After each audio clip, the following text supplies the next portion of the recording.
Bien,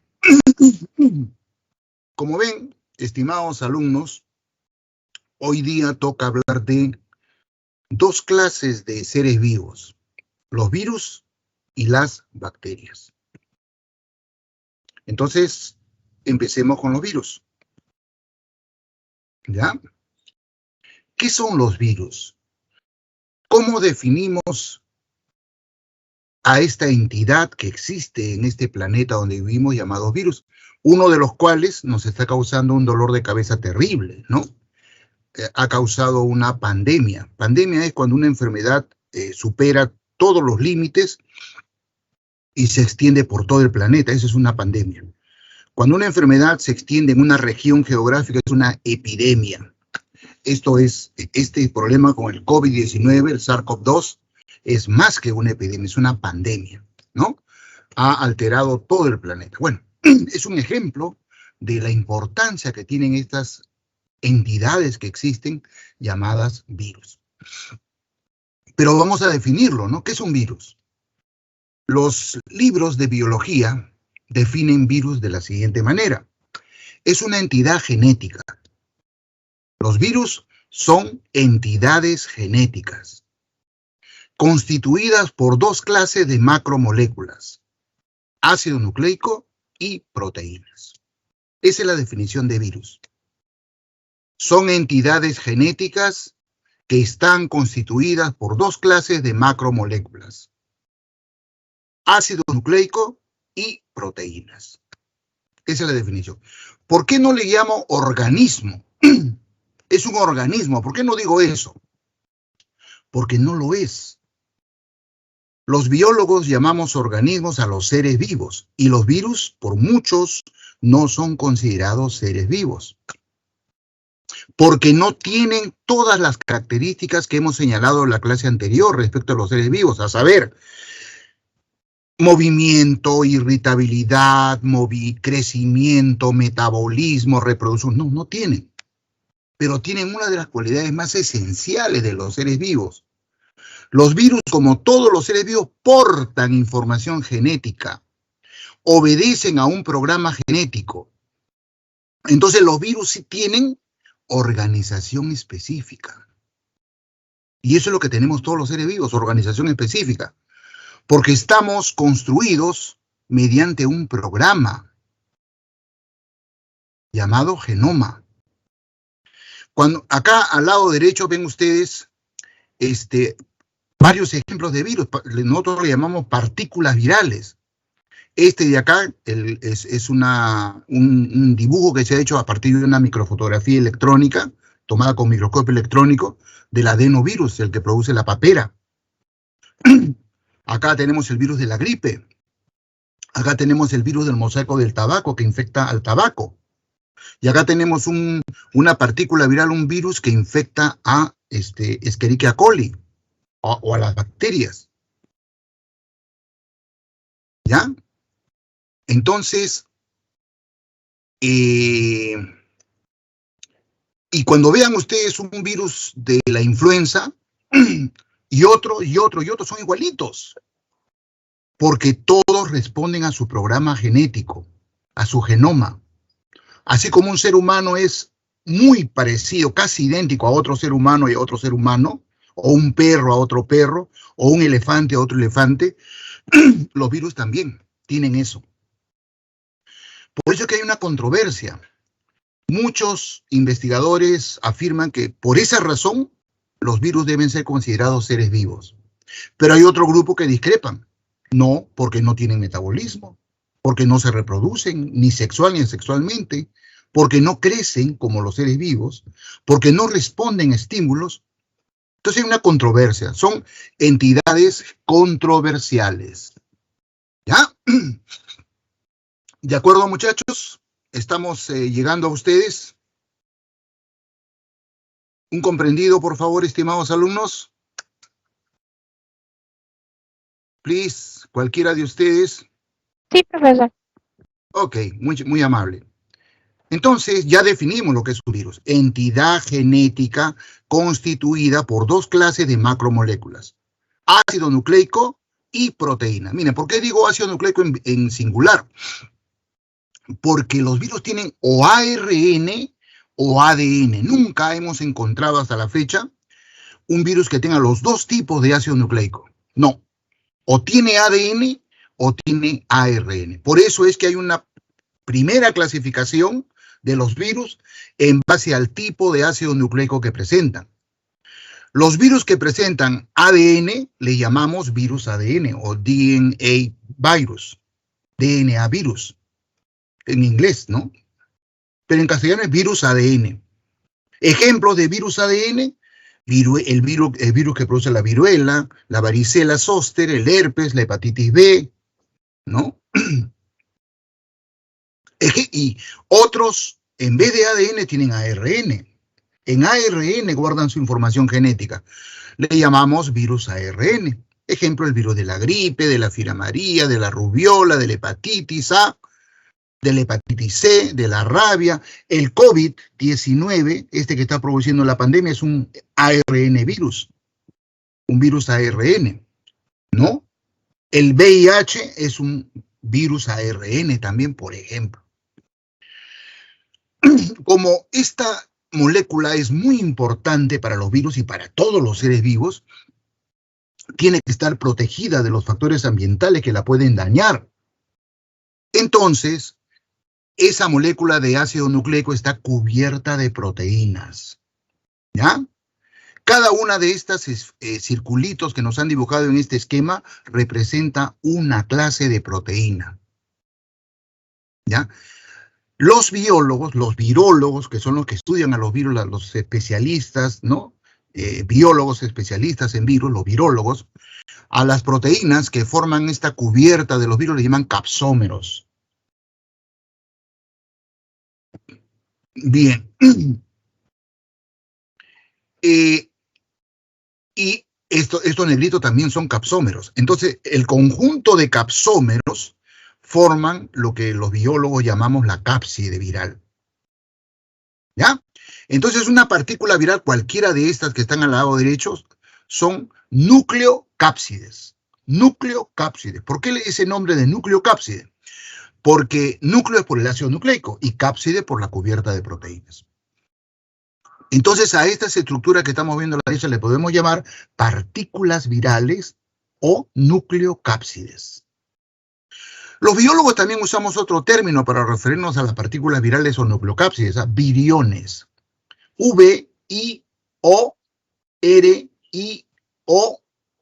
virión. Viriones, partículas virales o nucleocápside. Bien. Aparte de ello, hay virus, algunos, muy pocos, que aparte de tener esta cubierta de proteínas, tienen una membrana. Esta de acá, ven acá dice, ¿dónde está? Esta envoltura de color celeste y rosado, es gruesita. Es una membrana lipoproteica, como la que envuelve, como la que envuelve a cualquier célula. Es una membrana plasmática. Pero eso no está codificado en el genoma del virus. Esta envoltura, este virus se la robó a la célula que infectó. Al momento de salir de la célula, le arrancó un pedazo de membrana y se la puso. Y para sentirse dueño de ese pedazo de membrana, le puso estos capsómeros negritos. Para decir, esta membrana es mía, pero en realidad no la es.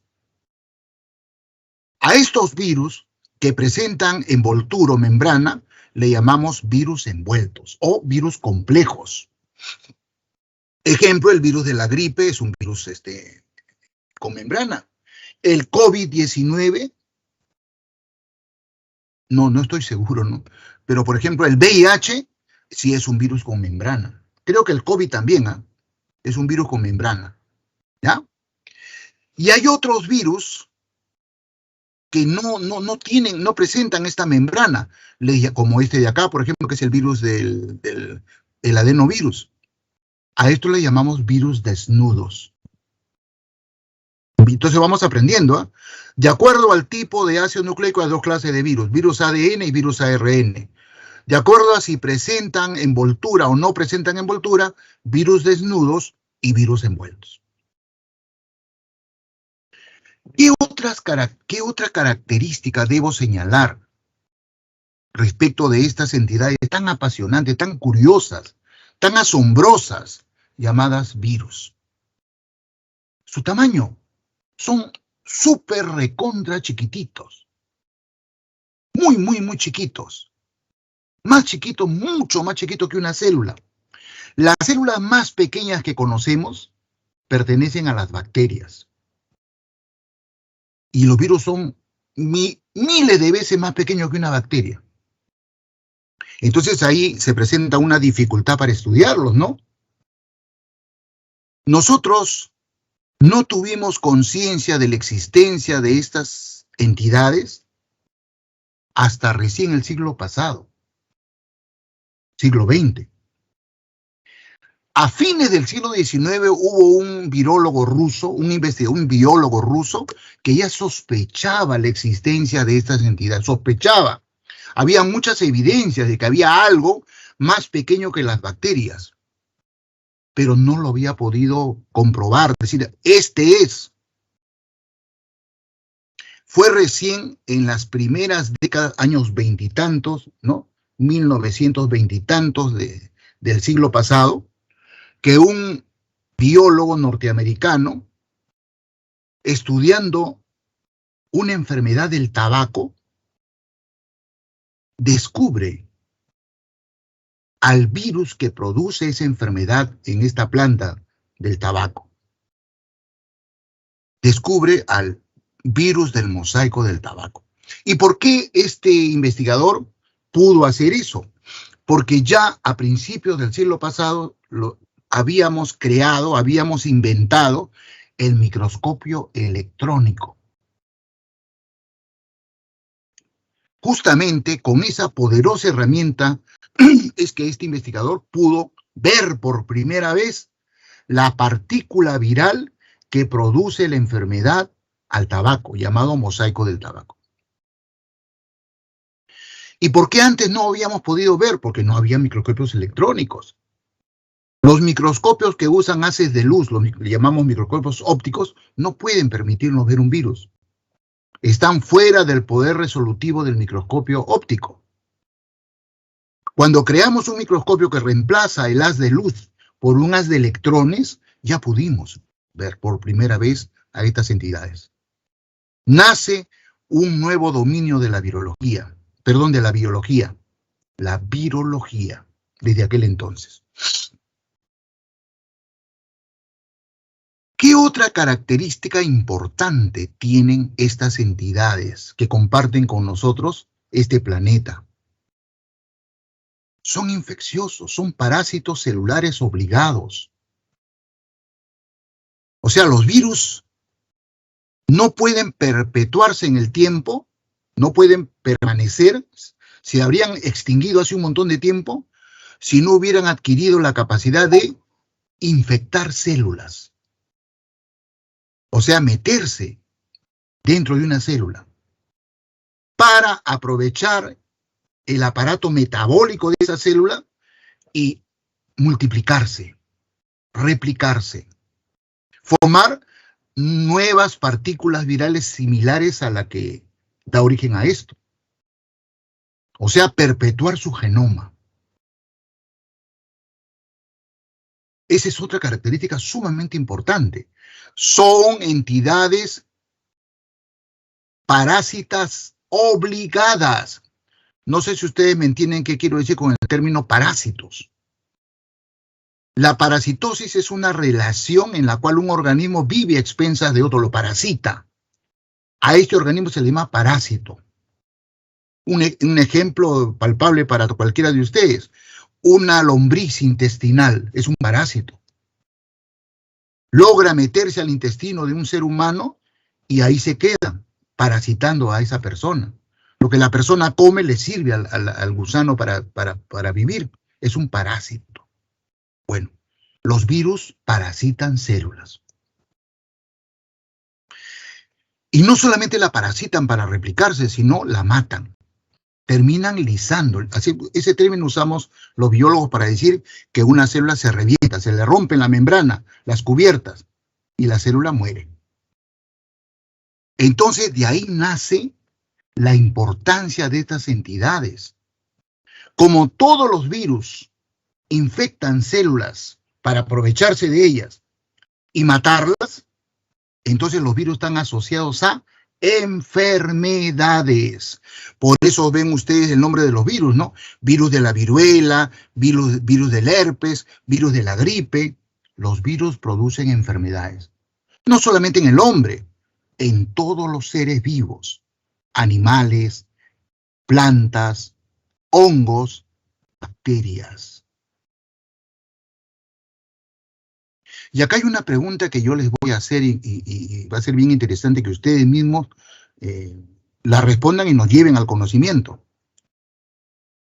Ahí va la pregunta, muchachos.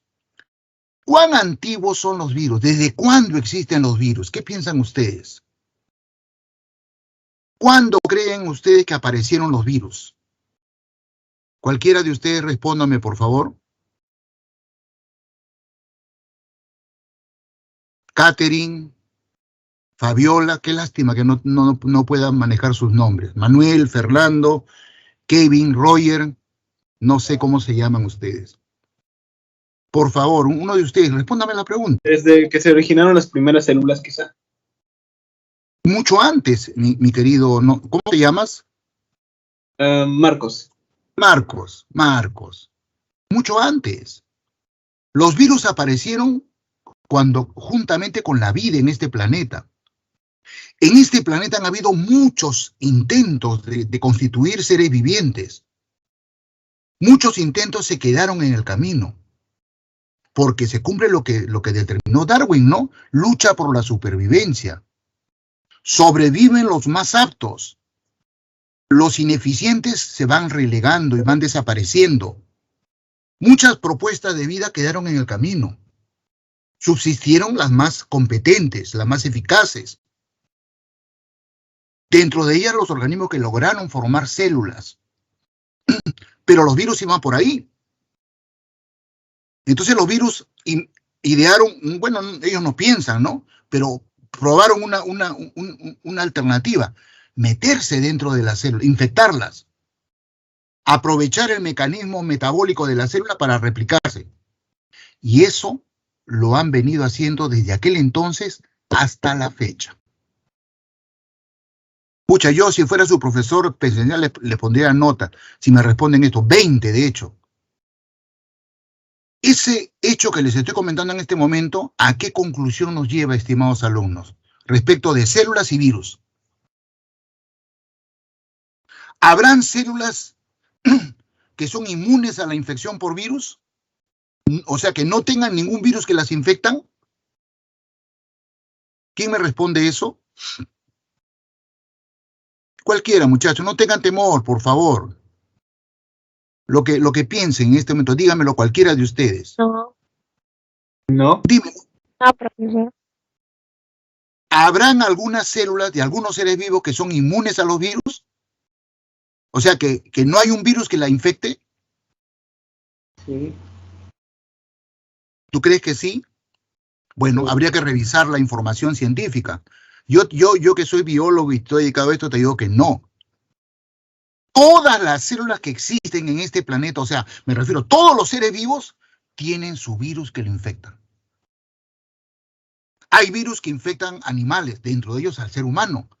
Hay virus que infectan plantas, a todas las plantas. Hay virus que infectan a los hongos, a todos los hongos. Y hay virus que infectan a las bacterias. ¿Cuánto tiempo existe la vida en este planeta? Más de 3.600 millones de años. Desde aquel entonces, los virus están practicando, infectar todo tipo de células. Y eso es lo que estamos viendo a la fecha. Toda célula que existe en este planeta tiene su virus que lo infecta. ¿He sido claro, estimados alumnos? Sí, profesor. Sí, profe. Ese conocimiento es muy importante, ¿eh? Algo más. Esa relación entre virus que infecta la célula y célula que es infectada por el virus es muy estrecha. muy específica, como lo es la relación llave-cerradura.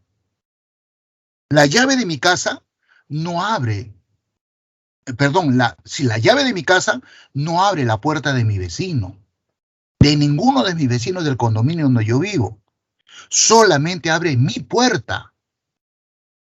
Esa relación existe entre virus y célula.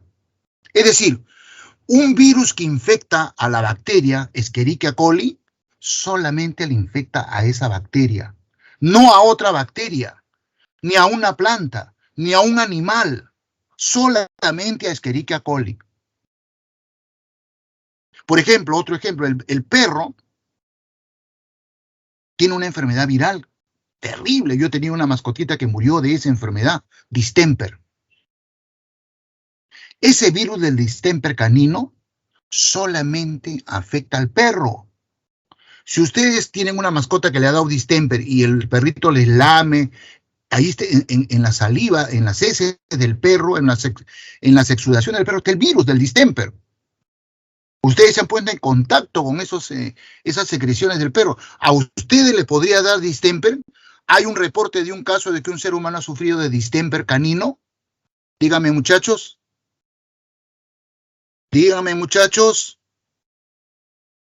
No, profesor. Claro que no. No, profesor. A nosotros no nos infecta el virus del mosaico del tabaco. Solamente le infecta el tabaco. Eso también es un hecho muy importante, estimados alumnos. ¿De acuerdo? Bien. Entonces, para concluir esta primera diapositiva, que es larga porque hemos hablado de todas las características de los virus. Por favor, como les dije el primer día de clase, si tienen alguna duda, si no estoy siendo claro en algún aspecto, me dicen, profe, por favor, una pregunta. Y no hay problema. Por favor, dime.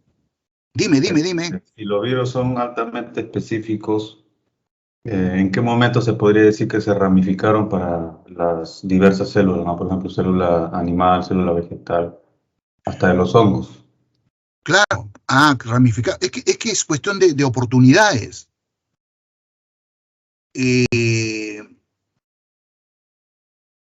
Donde habían células de hongos, habían algunas partículas virales que estaban tentando infectar células. Donde habían células de una planta, habían virus. Los que no pudieron hacerlo, desaparecieron. Es cuestión de chance. ¿Me dejo entender? Sí, profe. Pero tu pregunta me ha hecho pensar en otra cosa. Esta relación de especificidad entre virus y célula que infecta, suele a veces romperse, ¿ah? O sea, ahí hay otra característica que poseen los virus. Adaptación. Los virus gozan de esa cualidad, la adaptación. Por ejemplo, muy buena tu pregunta, ¿eh? Por ejemplo, ¿han escuchado hablar ustedes de la gripe porcina? Sí, profe. O la gripe aviar. ¿Han escuchado ese término? Gripe porcina, gripe aviar. Claro.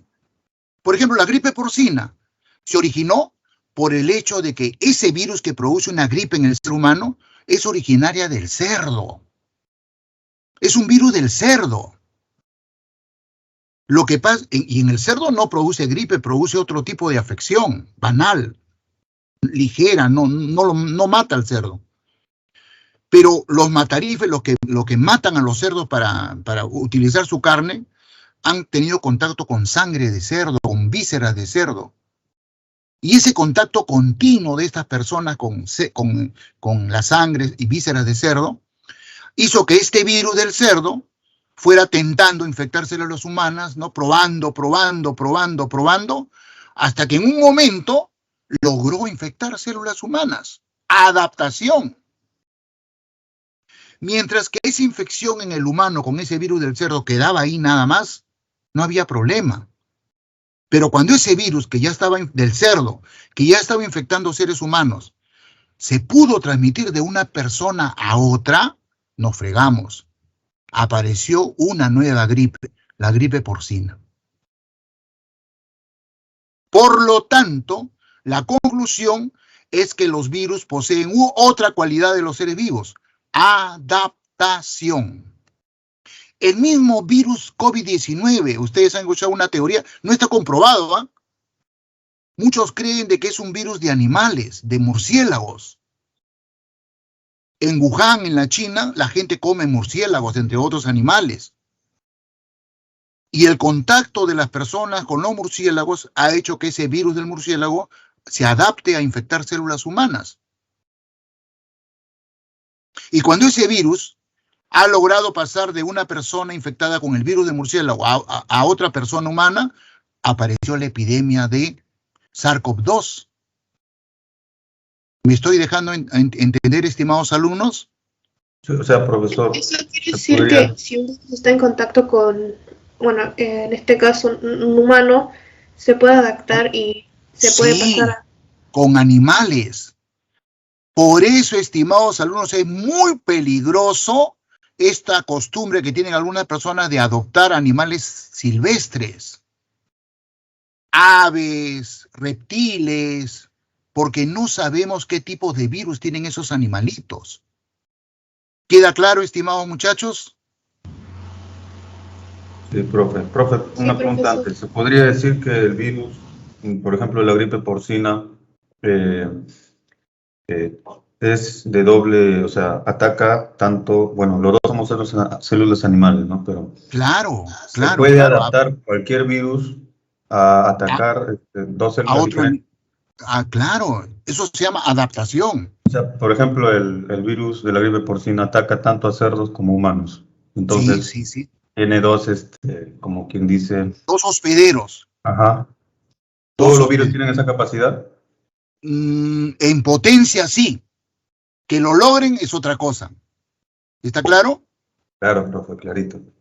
Perfecto. Incluso hay una teoría que sostiene que el VIH, no sé si ustedes han escuchado esa teoría, se origina en monos antropomorfos del África. El VIH era un virus originario de los monos antropomorfos. Monos antropomorfos son el chimpancé, el orangután, y parece ser que algunas tribus del África tienen contacto sexual con estos monos. Entonces ese virus ha logrado pasar al ser humano y luego ha pasado de ser humano a ser humano y se produjo la epidemia de VIH. Es otra teoría que refuerza esto que les estoy mencionando en este momento. ¡Listo! Pasamos a un aspecto final. Por lo tanto, ya les he dicho, los virus infectan células y cuando están fuera de las células toman estas formas inertes llamadas partículas virales, viriones o nucleocápsides. Por lo tanto, los que estudiamos virus, hay dos situaciones en las que los podamos hallar, los podamos encontrar. En estado intracelular y en estado extracelular. Cuando los virus están en estado extracelular, son inertes, son partículas, así como lo que estamos viendo a la derecha. Nadie daría medio por estas estructuras para catalogarlas como seres vivos. Lo único que tienen es organización. Tú comparas un bacteriófago lambda de Escherichia coli, es igualito que otro bacteriófago lambda. Y eso es curioso, ¿no? ¿Cómo será que estas partículas son igualitas? O un virus influenza es igualito que otra partícula de virus influenza. Es curioso eso, ¿no? Pero nada más.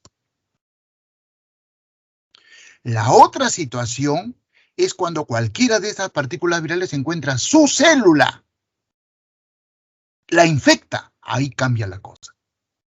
Ahí el virus adquiere actividad, pero claro, no por él mismo, sino la actividad de la célula que ha infectado la utiliza para su beneficio. Cuando los virus están dentro de una célula, desarrollan un proceso que se llama ciclo de replicación viral. Entonces, en conclusión, los virus existen en dos estados. En el estado extracelular, en el cual son observados como partículas inertes, sin ninguna actividad, llamadas partículas virales, nucleocápsides o viriones. Y el otro estado es en el estado intracelular, en el que se les ve desarrollando el ciclo de replicación viral. Punto seguido. Aquí terminamos la primera parte. ¿Quedó claro, Marcos? Dijo ciclo de reproducción viral. Ciclo de replicación. Los virus no se reproducen. Se llama ciclo de replicación viral. ¿De acuerdo? ¿Cómo te llamas, chiquita? Alicia. Alicia. Ok, Alicia. Ya tengo el nombre de dos, Marcos y Alicia. Había otro... Sí, dime. Profesor, ¿habló sobre el prión? Ah, no, pues que no estamos en clase de otras entidades, ¿no? Estamos en virus. Sí, existen los priones, lo dije en la clase pasada, pero eso es otra cosa. Ah, ya, profesor, gracias. ¿Sí? No, es que no puedo desviarme, mi estimado. ¿Cómo te llamas tú? David. Davis. No, David. David. If you want, we can speak English, but we are in Perú. David. Ok, David. Sí. Tenemos el tiempo limitado, ¿sí? Si no, encantado. Listo, punto seguido. Pasamos a lo siguiente. Entonces, David, Alicia, Marco, ya tengo el nombre de 3 muchachos. Justo, vamos a ver eso. El ciclo de replicación viral, ¿ya? Y bueno, el jefe de curso me ha puesto un modelo que para mí es súper conocido, porque yo soy bacteriólogo. Y conozco bastante de estos de bacteriófagos. Los virus que infectan a las bacterias tienen una forma bien curiosa. Es este de acá, de la derecha. Parece un renacuajo, ¿no? Este es un bacteriófago, fíjate. Tienen una cabeza, esto de acá. Tienen un cuello. Tienen una vaina o cola. Y tienen una placa basal con patitas. Bien curiosos. Yo, para mí, porque yo he vivido esa época, lo veo como el...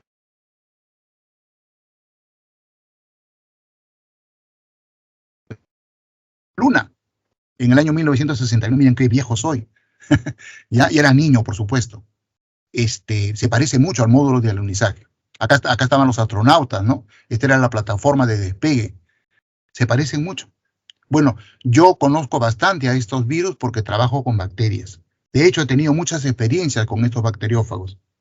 Bueno, y justo el jefe de curso me ha puesto el modelo de replicación viral de los bacteriófagos. ¿Ya? Pudo haberme puesto el ciclo de replicación viral del VIH o del COVID-19. Igualito, es similar. Bien. Entonces comencemos. Este ciclo de replicación viral tiene varias fases. Esta es la primera fase. Se llama fase de absorción o fase de fijación. Una pregunta, Alicia, o Marcos, o David. Cuando yo señalo con el puntero, ¿se ven? ¿Ustedes ven que estoy señalando? Puntero, solamente veo su... Se ve una lucecita, ¿no? No, yo solo veo una flecha. No se ve. Solo se ve el mouse, profesor. Se ve su mouse. Sí. Se ve el Claro. Y está el No, mouse. pero lo importante es que vean lo que yo señalo. Nota que estoy señalando. Sí se ve. Sí se ve. Eso es lo que me importaba. No importaba que vieran una flechita, no, sino que noten lo que yo estoy señalando. ¿Ya? Listo, muchachos. Fantástico. Esta es la primera etapa del ciclo de replicación viral, la fase de absorción o fijación. Como ustedes ven, consiste en que la partícula viral se pega, se agarra de la célula. Ya no la suelta. Para que esto ocurra, hay 2 condiciones que tienen que cumplirse. Una, que la célula en su membrana, en su superficie, tenga un receptor viral. Se llama receptor viral a una proteína de la cubierta de la célula que es reconocida por el virus, por la partícula viral. Eso es una condición. Si esta célula, en este caso una bacteria, no tiene esa molécula, esa proteína llamada receptor viral, pues simplemente la partícula viral no se puede fijar. En este caso, ¿cuál es la molécula de la partícula viral que reconoce ese receptor viral de la bacteria? Alguna molécula de acá de la patita, o de la, ¿cómo se llama esto? De la placa basal. Acá está, fibra de anclaje, dice, ¿ve? Fibra. Esta proteína de acá de la partícula viral es la que es reconocida por esta proteína que se llama receptor viral. O sea, si yo voy a ponerle nombre ¿ya? A estas cosas. Este fago se va a llamar el fago lambda, esa letra griega lambda, que es sinónimo de L. Es el fago lambda, un bacteriófago que infecta solamente a Escherichia coli. Si esta bacteria fuera Pseudomonas, que es otra bacteria, la Pseudomonas no tiene receptor para el fago lambda. Por lo tanto, el fago lambda no puede infectar a Pseudomonas, porque Pseudomonas no tiene ese receptor viral para el fago lambda. Pero como esta bacteria es Escherichia coli, entonces sí, se produce la primera etapa, la fijación o absorción. ¿Claro? ¿Me entienden? Sí, profe. Sí, profe. Perfecto. Más o menos, yo solamente entendí que la bacteria tiene como una, no sé, que recibe Una molécula. una molécula, sí. Una proteína.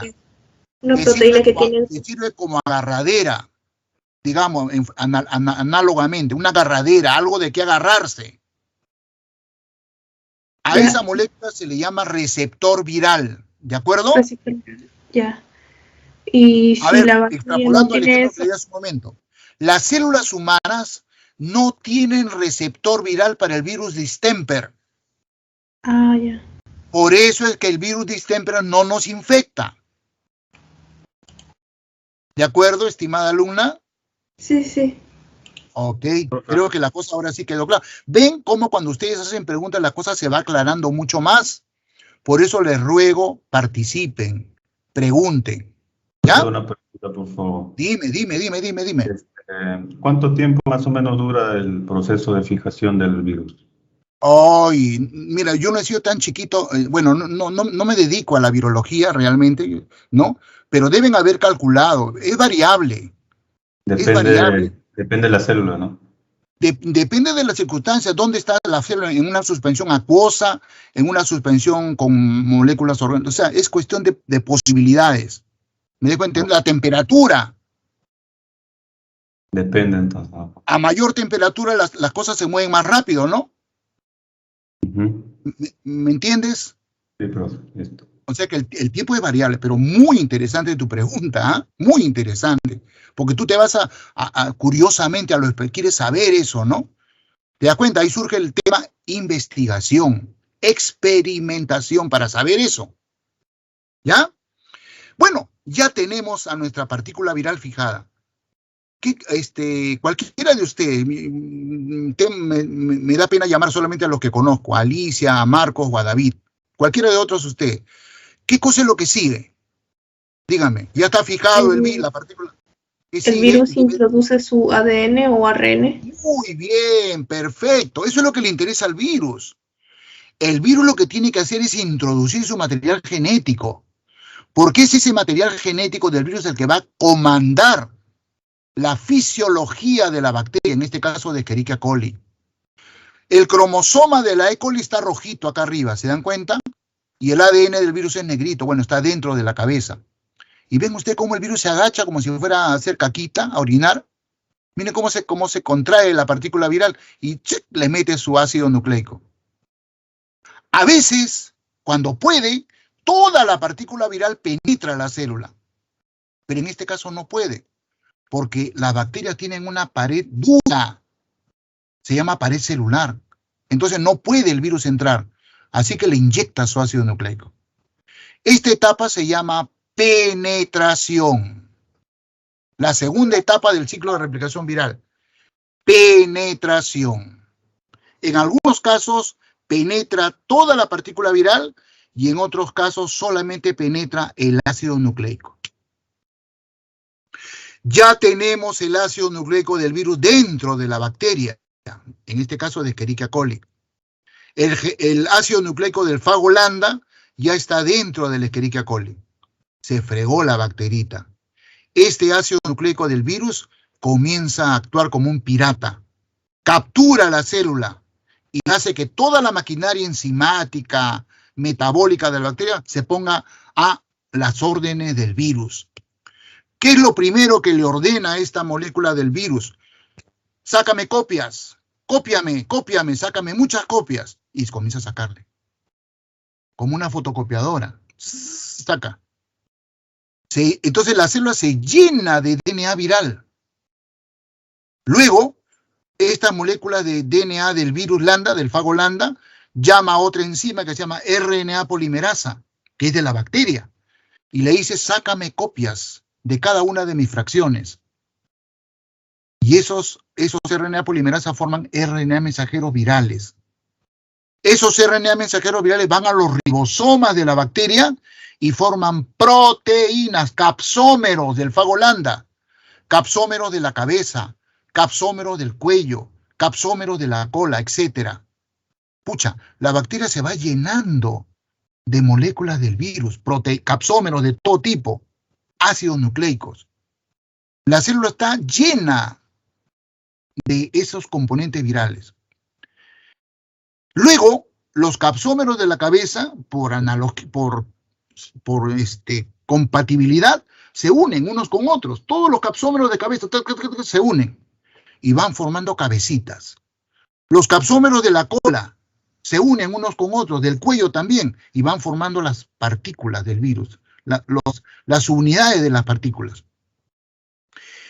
Esta etapa de acá, cuando se van ensamblando las moléculas del virus, los capsómeros, se llama etapa de ensamblaje, autoensamblaje. Cuando ya están formadas las cabecitas, los ácidos nucleicos se meten a la cabecita, el virus, por supuesto, se meten a la cabecita. En ese momento se unen las proteínas del cuello, de la cola, de la base, de las patitas, y ya tenemos nuevas partículas virales. Muchas, idénticas a la partícula viral que inició este proceso. Estimados alumnos, ¿qué falta? ¿Cuál es la última etapa del ciclo de replicación viral? Tenemos a la célula con muchas nuevas partículas virales. ¿Qué falta, estimados alumnos? La salida del virus. Liberación, salida, liberación.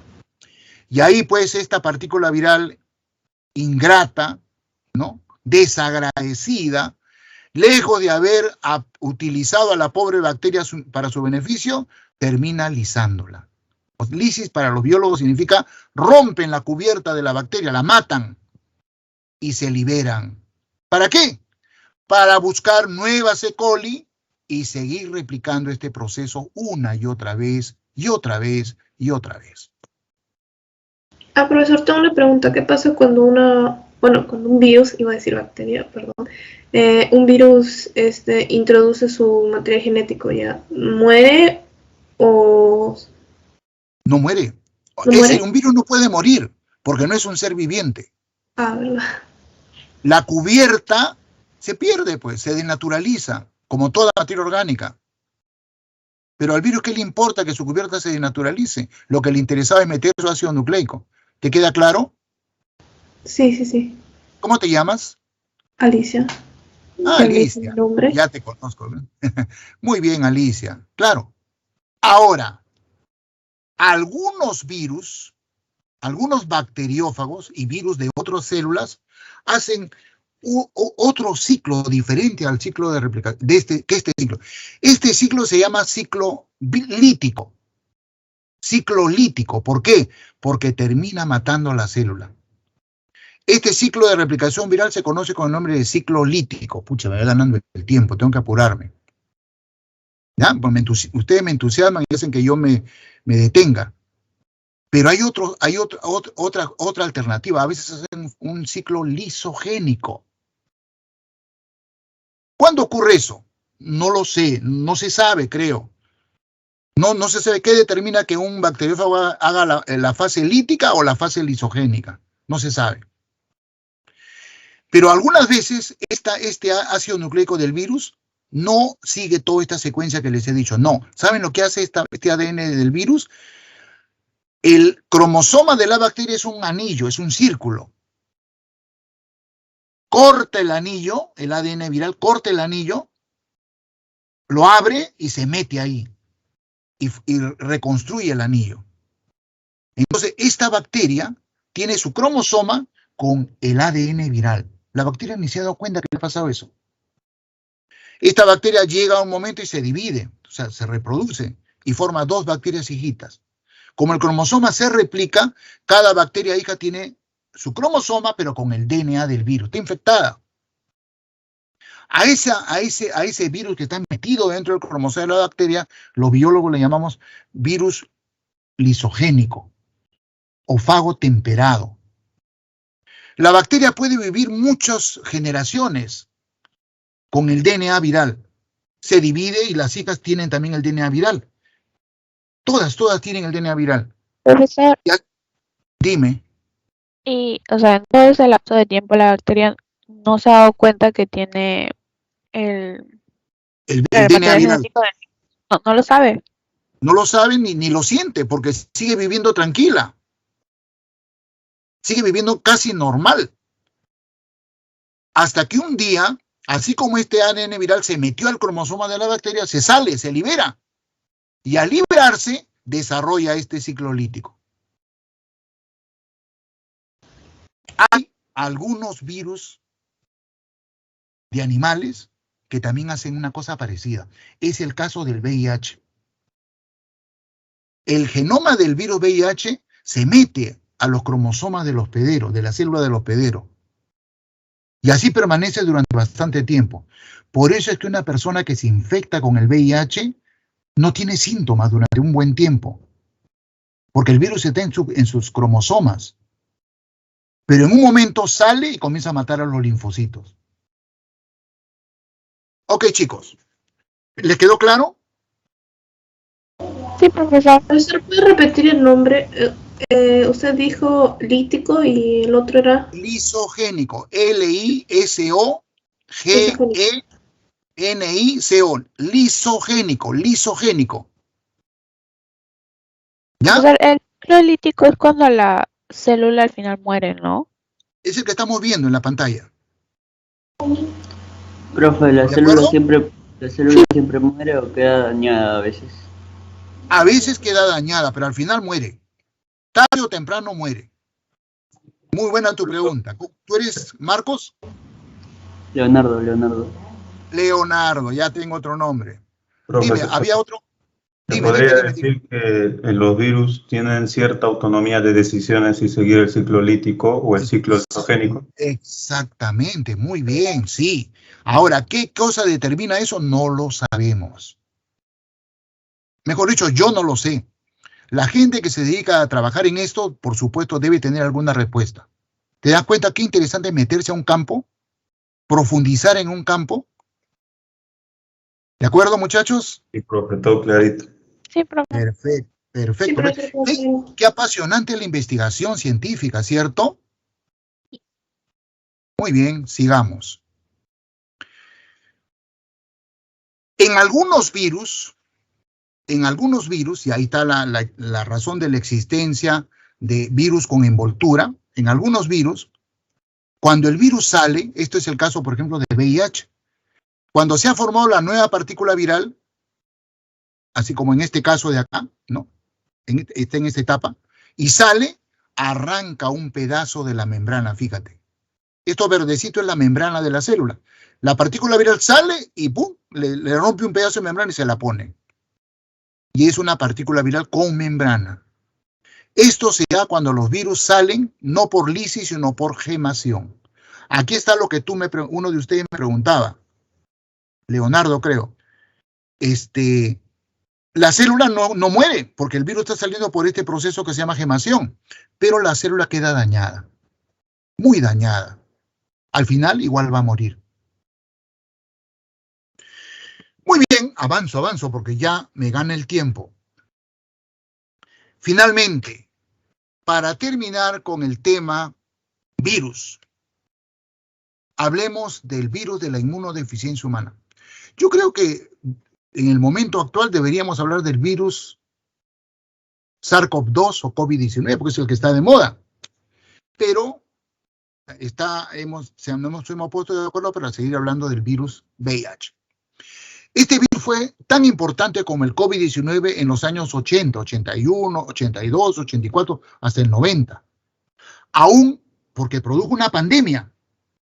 El VIH también produjo una pandemia. Esta infección se originó en el África, pasó a Europa porque hay migración de personas, y de Europa llegó a América, a Norteamérica. Y de Norteamérica, como es un país cosmopolita, se extendió a todo, llegó hasta nosotros. Estamos en el siglo XXI y hay muchas personas que están infectadas con este virus, muchas. Y este es un dato que yo lo tengo del Ministerio de Salud. Actualmente en el Perú hay muchas personas seropositivas, ¿ya? Infectadas con este virus. Este virus es un retrovirus, pertenece al grupo de llamados retrovirus. Los retrovirus son virus RNA, en este caso tiene una doble copia. Esta molécula de ARN tiene una segunda copia. Eso no es importante porque es una característica del virus, pero lo más importante, este circulito naranja o marroncito es una enzima. Es una proteína enzimática. Se llama transcriptasa reversa o retrotranscriptasa.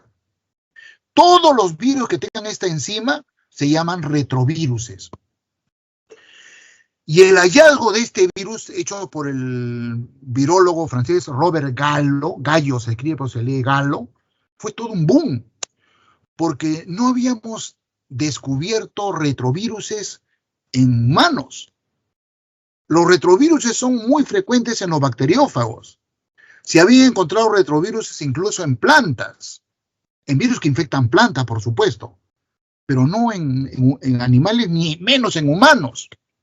Y Robert Gallo encuentra varios retroviruses en humanos. Los primeros que encontró, producían una leucemia en asiáticos, en hombres asiáticos. Y él mismo descubre el VIH, que también era un retrovirus. ¿Ya? La partícula viral es esta que estamos viendo a la izquierda. Su genoma está formada por RNA y tiene varios capsómeros en una cápside compleja. Estos azulitos, estos celestes, ¿no? Es bien complejo. Tiene una membrana, una envoltura. Esto no es del virus, es de la célula que infecta. Y estas sí son proteínas virales que le pone, ya le digo, a la membrana para decir, esto es mío. Esta verdecita que es como un tallito, se llama la glucoproteína 41, y esta violeta, púrpura, la glucoproteína 120, que es la más importante. ¿Por qué? Porque es esta proteína GP120 la que va a ser reconocida por el receptor viral. O sea, la proteína de la célula que va a infectar este virus. Esa proteína de la célula que va a infectar este virus se llama la proteína CD4. Toda célula humana que tenga proteína CD4 va a ser infectada por este virus. Porque esa proteína CD4 va a ser reconocida por la GP120. Entonces, cuando este virus encuentra una célula que tenga la proteína CD4, hace esto, se mete, ¿ven? ¡Blup! Por endocitosis. Entra. Estos RNAs del virus usan su enzima que se llama transcriptasa inversa o reversa, y a partir de ese RNA con esta enzima forman DNA de doble cadena, que es una copia del RNA, ¿ves? Pero escrita en DNA, en el lenguaje del DNA. Este DNA viral, formado gracias a la transcriptasa reversa, a partir del RNA viral, se mete al núcleo de la célula que infectó. Y como les he dicho, se integra a alguno de los cromosomas. y así permanece durante buen tiempo. Hasta que en un momento se libera de los cromosomas, como están viendo ustedes acá, transcribe RNA mensajero, este RNA mensajero va al ribosoma de la bacteria, se traduce a proteínas virales y se forman nuevas partículas virales, las cuales salen por gemación. Tenemos nuevamente esta partícula que va a infectar nuevas células y así sucesivamente. Lo que me dijo uno de ustedes, Leonardo o David, no sé quién de ustedes, esta célula, si bien es cierto el virus no la ha roto la membrana, pero queda dañada y al final va a morir. ¿Qué células humanas tienen el receptor para el virus VIH, la proteína CD4? Varias, pero las más importantes, un grupo de linfocitos. Los linfocitos son una clase de células que pertenecen al sistema inmunológico, el sistema que tiene que ver con la defensa de nuestro organismo de agentes infecciosos y otras moléculas extrañas a nuestro cuerpo. Hay dos líneas celulares de linfocitos, T y B. Los linfocitos B no tienen la proteína CD4. Los linfocitos T, no todos. Hay solamente una población de linfocitos T que tienen esa proteína CD4. Son los linfocitos T ayudadores, T cooperadores o T helper, como le llamamos en inglés, TH. Esos linfocitos son recontra importantes para la respuesta inmunológica de una persona, porque son los linfocitos que regulan la respuesta inmunológica. Estos linfocitos determinan, necesitamos una respuesta violenta, mucho anticuerpo, ellos lo hacen. O necesitamos una respuesta inmunológica suave, ellos regulan eso. O no debe haber respuesta inmunológica, ellos determinan eso. Los T helper, los T cooperadores, o también llamado linfocito CD4, por el marcador del receptor del VIH, la proteína CD4. Entonces, estimados alumnos, si una persona se infecta con este virus y este va disminuyendo los linfocitos CD4, va a llegar un momento en que esa persona tenga tan poco linfocito CD4 que prácticamente no responda su sistema inmunológico. Y esa última etapa de los pacientes se llama SIDA, síndrome de inmunodeficiencia adquirida. Cuando esta epidemia recién apareció, los pacientes morían de una manera terrible, horrible. Pero la medicina va trabajando y se fueron descubriendo fármacos, medicinas antirretrovirales, ¿no? La ZTH creo que es una de ellas, han ido evolucionando.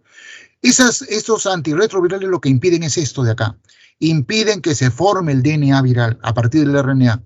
Y si no se forma DNA viral, pues todo esto no sigue, ¿no es cierto? Esta es la medicina que toman los pacientes actualmente, infectados ya con VIH, ¿no? Para no llegar a la etapa de inmunodeficiencia adquirida, o sea, SIDA. ¿Ya? Bueno, entonces es un virus importante. ¿Puedes ¿Sí? volver otra vez? ¿Perdona? ¿Puedes volver otra vez? Es que Claro. quiero tomar... Puedes No hacer una entendí, pregunta. no entendí muy bien cómo es que funciona el virus del VIH, porque usted dijo que como que transcribía información, no me acuerdo, algo así. Ah, bueno, ya, sí entendí tu duda.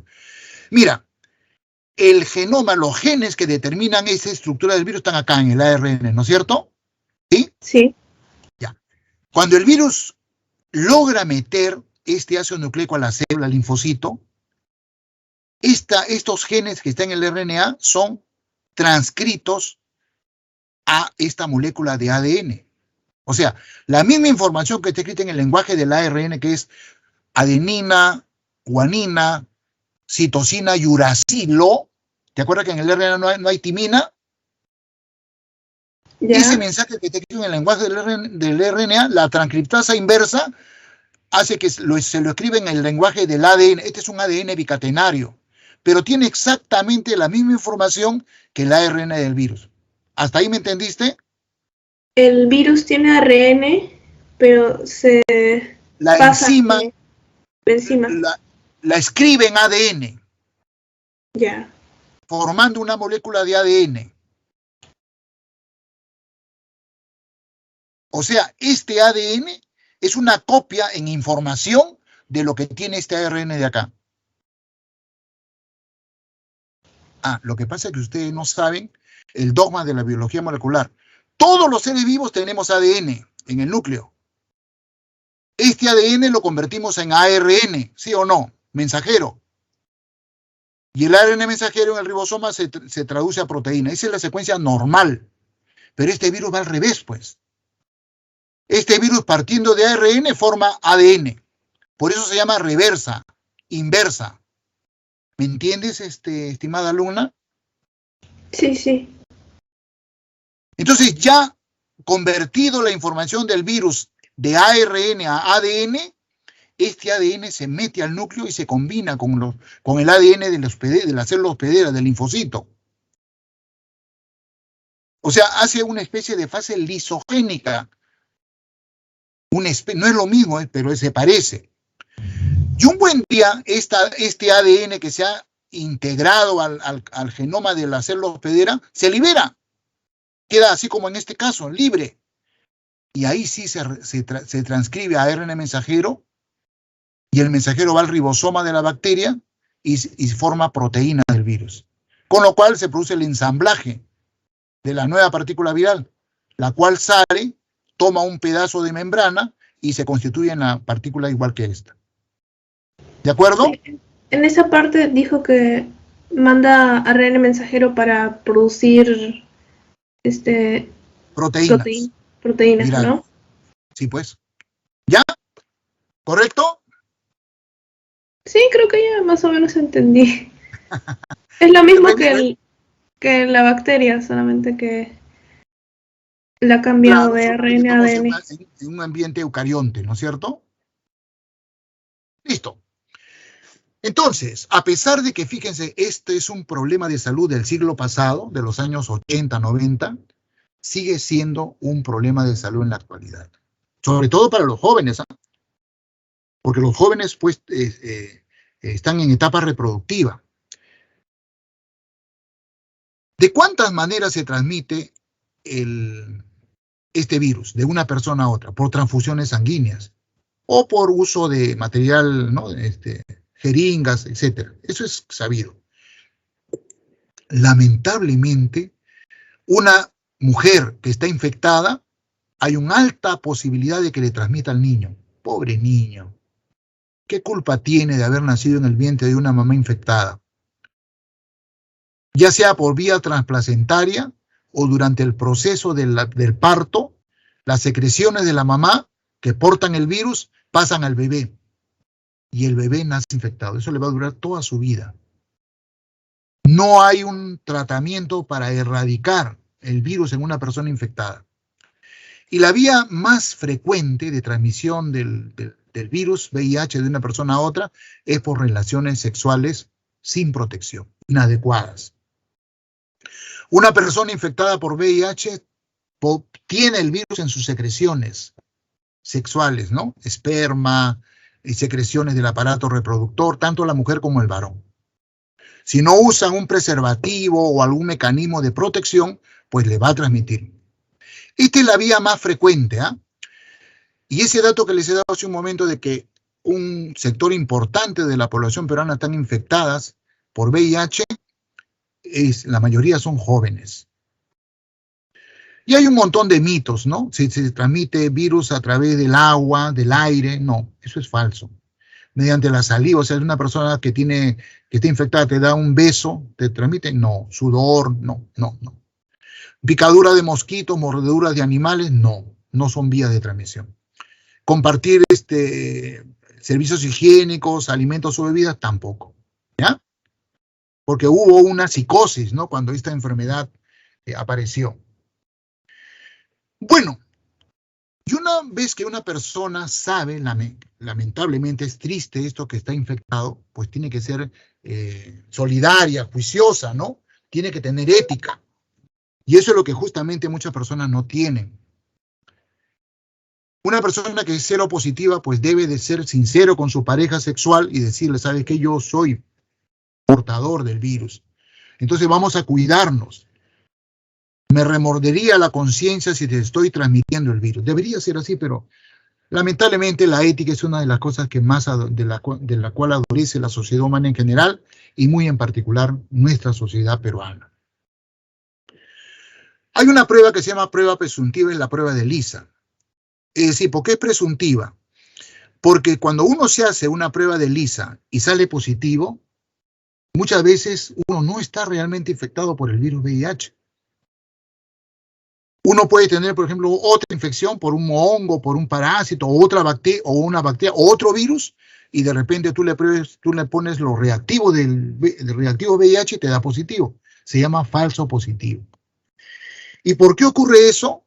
Porque los antígenos virales del VIH que se usan en la prueba de ELISA son crudos, no son purificados. Si te da negativo, bacán, no hay vuelta, que esa prueba es definitiva, ya, no tienes que preocuparte. Pero si te da positivo, todavía hay una chance de que sea un falso positivo. Entonces pasas a la prueba llamada Western Blot, que sí es una prueba confirmatoria. Si una persona que sale ELISA positivo, luego se hace un Western Blot y le sale positivo, ahí sí no hay vuelta que dar. Está diagnosticado como seropositivo. ¿Y por qué la prueba del Western Blot es una prueba que no tiene error? Porque el Western Blot usa antígenos del virus VIH purificados. No dan reacción cruzada. ¿Ya? Esta es la situación. ¿Ya? Listo, muchachos. Dejamos en paz a los virus y vamos a otro tema. Bacterias. Bacterias. Ese es el segundo punto de la clase. Y tengo hasta las 5 para las 12, ¿no es cierto? Así que voy a acelerar el ritmo un poquito, ¿ya? Ahora en esta segunda parte les voy a pedir que por favor avancemos, pero si tienen dudas igualito me preguntan. Pero antes de hablar de las bacterias, vamos a hablar de la teoría celular. Estamos entrando al nivel de organización, nivel de complejidad celular. Hasta antes del siglo XIX, años 1800 y pico, no me acuerdo exactamente la fecha, 1830 y tantos creo, no teníamos este concepto en biología. En la separata que les han entregado está la fecha exacta en la cual se produce un evento científico de carácter internacional, un congreso internacional de ciencias naturales, desarrollado en la ciudad de Londres. En los congresos científicos acuden los científicos y gente interesada en temas específicos para compartir sus experiencias y ponerse de acuerdo en cuanto al avance del conocimiento en cada una de las ciencias. Bueno, en aquel entonces, año 1812, 14, 15, 16, ustedes precisan la fecha, en Londres se realiza un congreso internacional de ciencias naturales y asisten varios científicos. Dos de ellos, Matthias Leiden y Theodor Schwann, asisten y presentan sus trabajos. Leiden era botánico y había realizado un trabajo en plantas. Había practicado cortes histológicos de plantas muy diversas. Cortes histológicos son cortes delgaditos para ser observados al microscopio. No con un cuchillo, sino con un cuchillo pequeñísimo llamado micrótomo. Ese equipo llamado micrótomo te hace cortes finitos de órganos. En este caso, como él trabajaba con plantas, de hojas, de pétalos, de tallos, ¿no? Y los veía al microscopio. ¿Qué buscaba Leiden? Una estructura que ya había, se había reportado, llamado célula. Y siempre habían visto eso. Cualquier corte de cualquier planta que él había hecho, siempre había encontrado esa estructura llamada célula.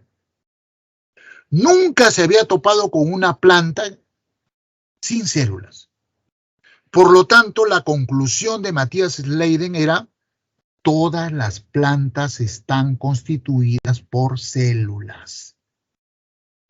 Curiosamente, sin haberse puesto de acuerdo, Theodor Schwann, zoólogo, él era zoólogo, estudiaba animales, había hecho un trabajo parecido.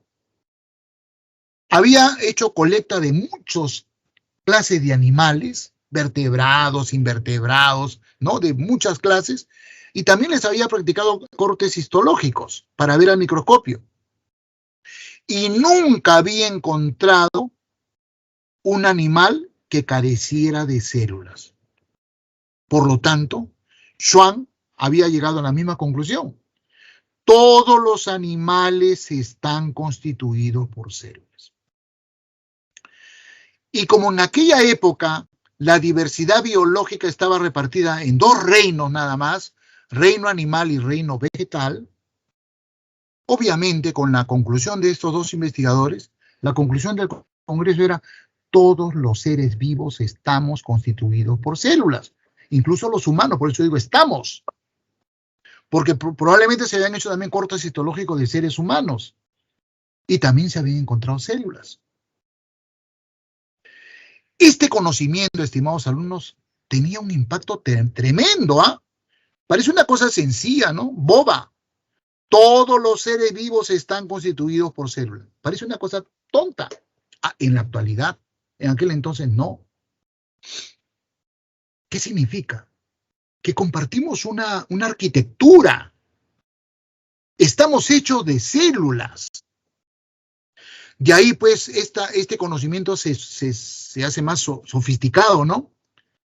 Ya no se dice simplemente todos los seres vivos estamos formados por células, sino la célula es la unidad de estructura y función de los seres vivos. Entonces, la teoría celular afirma eso, ¿no? La célula es la unidad de estructura y de función de los seres vivos. Dicho de otra manera, una manera mía, para que se generen esas actividades que son características de los seres vivos que hemos visto en la primera clase, movimiento, irritabilidad, adaptación, reproducción, metabolismo, crecimiento, se necesita el escenario celular. Por eso es que los virus no son considerados seres vivos, porque no son células y por lo tanto no se pueden generar esas actividades. ¿Queda claro, estimados alumnos? Leonardo, David. Sí, profesor. Marcos, Alicia. Disculpe, ¿puedo repetirlo? Es que mi internet Sí. está un poco mal. ¿Cómo y no? No como te que se preocupes. congela. ¿Cómo te llamas? Alicia, profesor. Alicia. Muy bien, Alicia. La manera oficial como se define la teoría celular es: la célula es la unidad estructural y funcional de los seres vivos. Que es lo mismo que decir, todos los seres vivos estamos constituidos por células.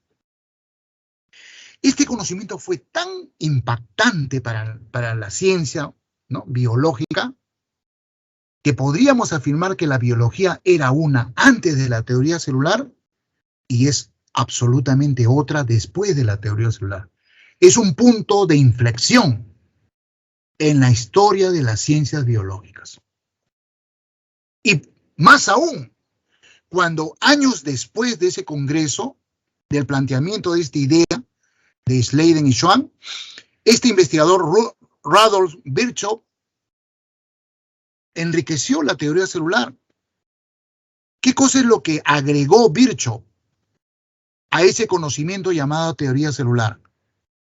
Solo pueden aparecer nuevas células por división de las preexistentes. O sea, lo que Virchow estaba agregando era el fenómeno que ya todos conocían, división celular. Las células aparecen por un fenómeno llamado división celular, que consiste en que una célula progenitora, al sufrir la división celular, origina dos células hijas, las cuales en su momento hacen lo mismo que la célula progenitora, y así sucesivamente. Y ya. Este señor, Weizmann, más o menos a mediados del siglo XIX, enriquece más aún y acota. Por eso que dice Virchow, dice Weizmann, podemos afirmar que todas las células que viven actualmente en todos los seres vivos se remontan a tiempos muy antiguos. No sé si captan cuál es la idea de Weizmann, pero yo se lo voy a explicar con un ejemplo. Me voy a poner como ejemplo yo. Fíjense, yo soy un ejemplo de ser viviente, como lo es Alicia, como lo es David, como lo es Leonardo, como lo es Marcos. Como lo es una planta, como lo es un animal cualquiera. Somos ejemplos de seres vivos. Yo soy un organismo multicelular, estoy formado por millones de células. Pero ha habido un momento en el cual yo he sido una sola célula. No recuerdo porque no tenía conciencia en ese momento. ¿Saben cuándo ha sido? Cuando mi madre estaba ovulando. Mi madre joven, ¿no? En aquel entonces. Uno de los óvulos del ovario de mi madre estaban bajando por el oviducto de mi madre. Había tenido relaciones sexuales con mi padre. Y uno de los millones de espermatozoides de mi padre logró meter su núcleo haploide al óvulo de mi madre, que también tenía su núcleo haploide propio. Ese óvulo de mi mamá con dos núcleos haploides, el propio y el de mi papá, todavía no era yo. Era el óvulo de mi madre. Pero cuando los dos núcleos haploides, el de mi papá y el de mi madre, se juntaron y formaron el núcleo diploide, ese ya era yo. Era mi primera célula, la cual luego de muchas divisiones celulares han dado origen a esta persona que soy yo, Fernando Merino. ¿Pero a qué viene esto? Y la pregunta es, ¿y mi papá y mi mamá de dónde vinieron? ¿De dónde aparecieron estas personas tan maravillosas que me dieron la oportunidad de vivir la experiencia de la vida? Igualito, mi papá que yo. Mi abuela paterna estaba ovulando. Había tenido relaciones sexuales con mi abuelo paterno. Le pasó lo mismo que a mí. Y mi mamá igualito. Mi abuela materna estaba ovulando. Había tenido relaciones sexuales con mi abuelo materno. Y mis abuelos paternos y maternos, ¿de dónde vinieron? De mis bisabuelos. ¿Y mis bisabuelos de dónde aparecieron? De mis tatarabuelos. ¿Y mis tatarabuelos de dónde? Y así, señores, puedo ir retrocediendo en el tiempo hasta el inicio de la vida. Ese es el mensaje de Weizmann. ¿Les queda claro, estimados alumnos? Sí, profe, clarito. Entonces, la teoría celular se convierte en un conocimiento que nos abre la mente para entender un fenómeno que es difícil, controversial, la evolución biológica. Por eso les dije, la biología era una antes de la teoría celular y es otra después de la teoría celular. Muy bien. Obviamente, en aquel entonces, siglo XIX, la biología celular, que es la rama, el dominio de la biología que estudia las células, se pone de moda, pues.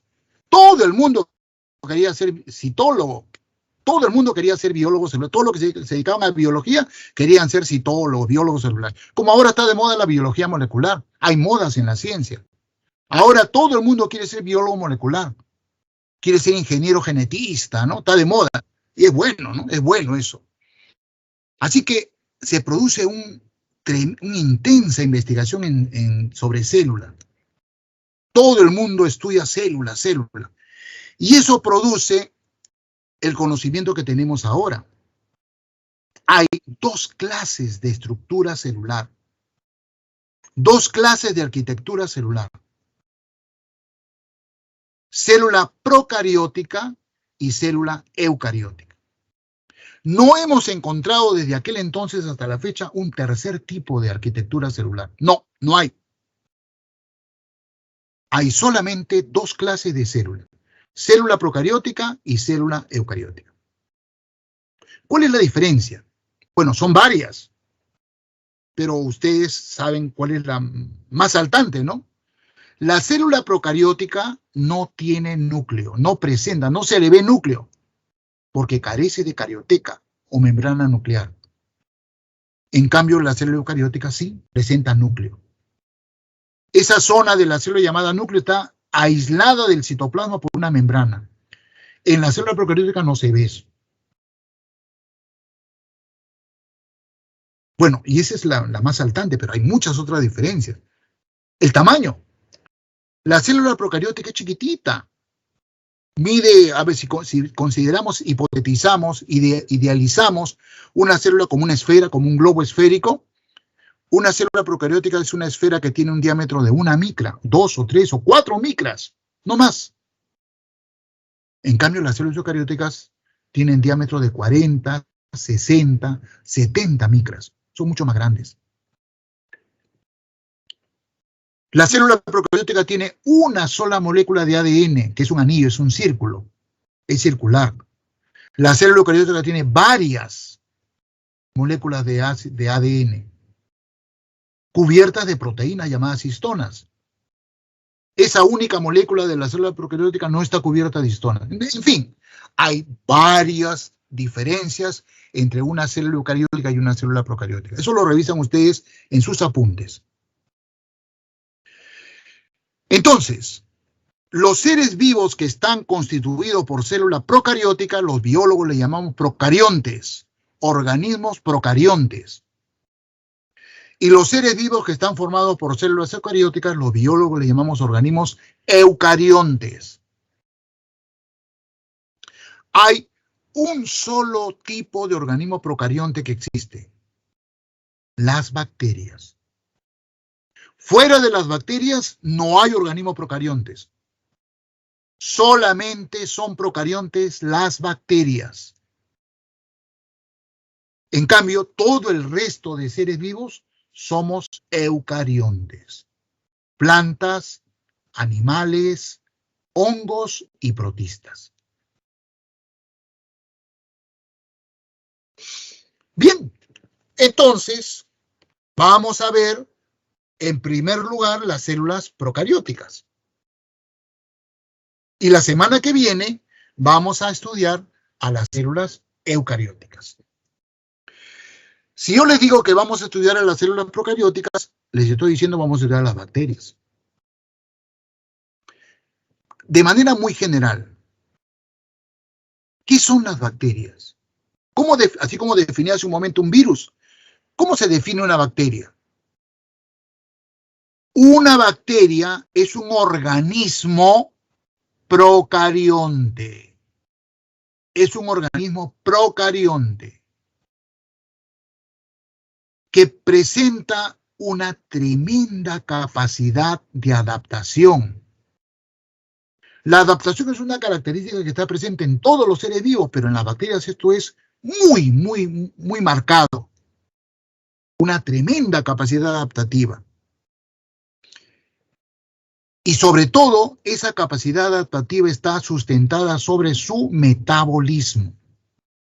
El metabolismo de las bacterias, como vamos a ver a continuación, es muy versátil. Presenta diferentes formas. A diferencia de los organismos superiores, animales y plantas, que es bien especializado, muy especializado, lo cual le resta capacidad de adaptación. En las bacterias el metabolismo es muy versátil. Ese término versátil significa que se adapta muy rápidamente. Y eso determina otra característica de las bacterias: su amplia distribución geográfica. Prácticamente se puede afirmar que muy pocos lugares de nuestro planeta donde vivimos carece de bacterias. Están en todas partes. Hay algunos lugares muy inhóspitos de condiciones ambientales adversas, ¿no? Extremas, donde prácticamente no encuentran plantas ni animales. Pero nunca van a dejar de encontrar bacterias. Y son tremendamente importantes para el desarrollo de los ciclos de materia y energía en cualquier ecosistema. Viven acompañando al resto de seres vivos. Están asociados a las plantas, están asociados a los animales, a nosotros, por supuesto. Son sumamente importantes. Y una confesión personal. Les cuento que yo desde el colegio me enamoré de ellas. Desde el colegio yo sabía que me iba a dedicar al estudio de las bacterias. Me enamoré de ellas. Cuando egresé de mi colegio, yo tenía la idea de que la medicina era la ciencia que estudiaba. Era cierto, pero estudio un aspecto muy restringido de las bacterias patógenas. Pero ese es un aspecto muy reducido de este grupo de organismos. Cuando yo ingresé a San Marcos, ingresé a la Facultad de Medicina. Pero luego me cambié a Ciencias Biológicas porque yo tenía otros objetivos, ¿no? Bueno, en fin, para que vean ustedes cómo es, ¿no? Esto. Entonces, a diferencia de los virus, cuando nosotros queremos ver bacterias, no necesariamente necesitamos un microscopio electrónico. Podemos verlas con los microscopios ópticos, pero no cualquier microscopio óptico. El microscopio tiene que tener una lente, un objetivo que se llama de inmersión. Le llamamos 100X. Si tu microscopio no tiene ese objetivo, no puedes verlas, son muy chiquitas. Vistas al microscopio, vemos esto que estamos viendo en la diapositiva. Hay bacterias que parecen esferitas. Los bacteriólogos le llamamos coquitos, cocos. Otras son alargaditas, parecen parecen barritas magnéticas, ¿no? Barritas. Le llamamos bacilos. Y hay unos que son también así barritas, pero encurvadas, con ondulaciones. En general le llamamos espirilos. Si las ondulaciones son diversas, le llamamos espiroquetas. Pero si son en un solo sentido, esto parecen chisitos, ¿no? Le llamamos vibriones. Acá tenemos una célula bacteriana, ¿no? Vean, tiene cubiertas. La cubierta más externa se llama cápsula. Es mucilaginosa, parece una goma. Luego está esta de acá, esta naranja. Es dura, rígida, parece una cáscara de nuez. Se llama pared celular. Y debajo de la pared celular está la membrana plasmática o membrana celular. Y debajo de la membrana el citoplasma. No se ven membranas dentro del citoplasma. No hay carioteca, por lo tanto no hay núcleo. Los biólogos a esa zona donde se encuentra el ADN de la bacteria, es una zona refringente, oscura, opaca, le llamamos nucleoide, en alusión al núcleo de la célula eucariótica. Y vean ustedes esta célula procariótica, esta célula de bacterias tiene filamentos, ¿no? Flagelos y unos filamentos más chiquitos que por ahí más adelante lo vamos a ver, se llaman fimbrias. Las bacterias se reproducen solamente asexualmente, no hay reproducción sexual en las bacterias. ¿Ya? Y el mecanismo de reproducción asexual de las bacterias es la división binaria o fisión binaria.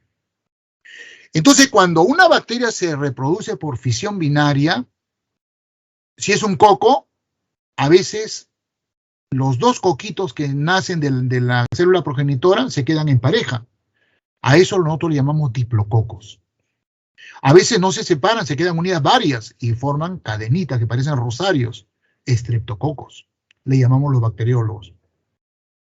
Y hay bacterias de forma de coco que se dividen no solamente en el sentido vertical, sino también en el sentido horizontal, claro, en cada turno. Entonces no solamente forman cadenas, sino racimos de cocos. A estos racimos de cocos nosotros le llamamos estafilococos. Lo mismo pasa con los bacilos. Al dividirse un bacilo forma diplobacilos o estreptobacilos. ¿Ya? Bien. Una estructura muy importante de la célula procariótica, o sea, de la célula bacteriana, es la pared celular. Pero antes de la pared celular, la cápsula. La cápsula, que está más externamente, encima de la pared celular, es una estructura variable. Porque algunas bacterias presentan cápsula y otras no. A las bacterias que presentan cápsula le llamamos capsuladas.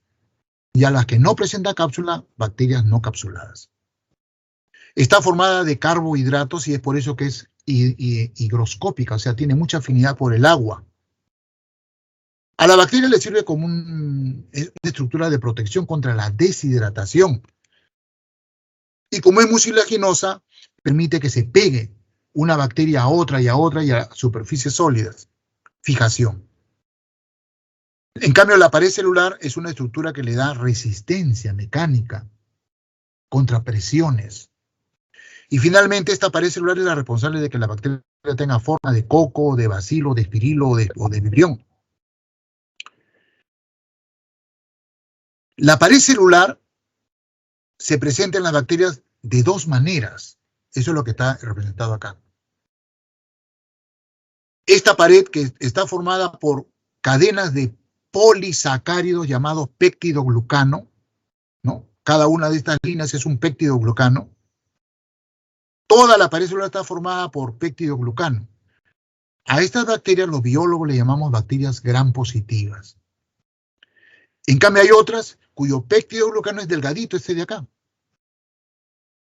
Y el resto de la pared está formada por una membrana, parecida a la membrana plasmática, pero un poco más compleja. A estas bacterias le llamamos bacterias gram negativas. Esta división de las bacterias en gram positivas y gram negativas se la debemos a un microbiólogo de principios del siglo pasado que se apellidaba Gram, así como esto, G-R-A-M, el doctor Gram. Él desarrolló una técnica de coloración que hoy en nombre lo conocemos con su nombre, coloración Gram. Y permite diferenciar a las bacterias gram positivas por un método de tinción con las bacterias gram negativas. ¿Ya? Entonces, esa es la primera clasificación de las bacterias en base a la pared celular.